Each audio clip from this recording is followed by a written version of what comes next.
Speed Queen Dryer code 66. Do you know the model of your Speed Queen dryer? How old is it? Brand new working O. The number. How long has this been going on with your Speed Queen dryer? What have you tried so far? ADI 9 RGS 175 TW01. Anything else we should know to help you best? Replaced element as it was broken in the coil and replaced both fuses. Hello. My name is I would love to help. This is a motor drive reset failure. This is an advanced error code, meaning another error code led to this code being present. The motor failed electrically or mechanically, causing an internal reset to trip in the motor. Then it was tried to reset, and it was not able to reset. It is likely that the motor bearings have failed, a belt has failed, if belt driven, or the motor has shorted electrically or has open windings. This is not a DIY repair, so you will need to contact a local repair center to likely replace the motor. Good luck! Here are the specifics from the service manual: E63 E67 reset motor drive for E60, E61 and E62. After error 60 tries one time to reset, failure 63 appears. After error 60 tries to reset the second time, failure 64 appears. After error 60 tries to reset the third and final time, failure 65 appears. Error 61 will try to reset one time, and if it fails, error 66 will appear. Error 62 will try to reset one time, and if it fails, error 67 will appear.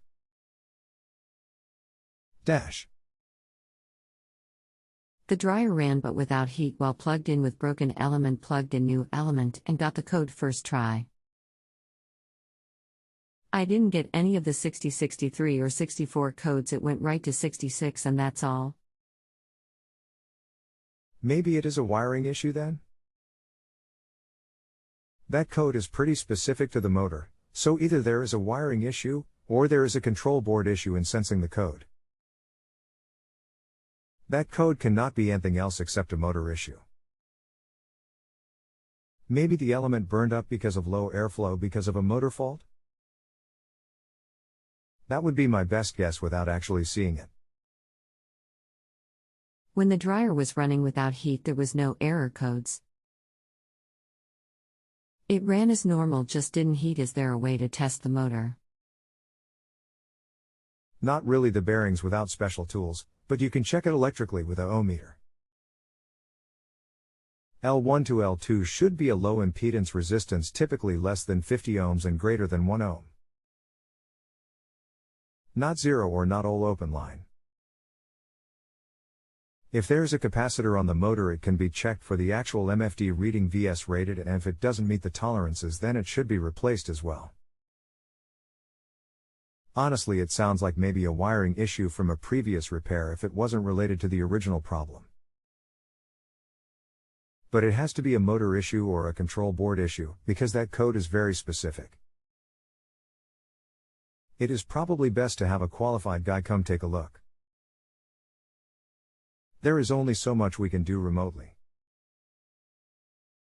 We try to point you in the right direction, but we can't actually diagnose anything remotely because we can't see it.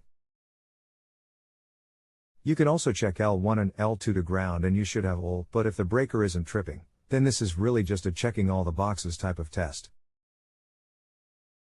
It isn't going to be shorted to ground if it isn't tripping breakers. Thank you, I will check that out. You have been most helpful. Anytime. Good luck. Hi, I stopped my account with JustAnswer. Just wanted to let you know the issue on the Speed Queen was the motor switch was sticking. There is a switch on the motor overload or something, but when the belt is off, it's pressed. It was stuck in. Okay. Sounds good. If you have a home improvement or appliance question and want to chat with an expert now, visit justanswer.com/YTHI.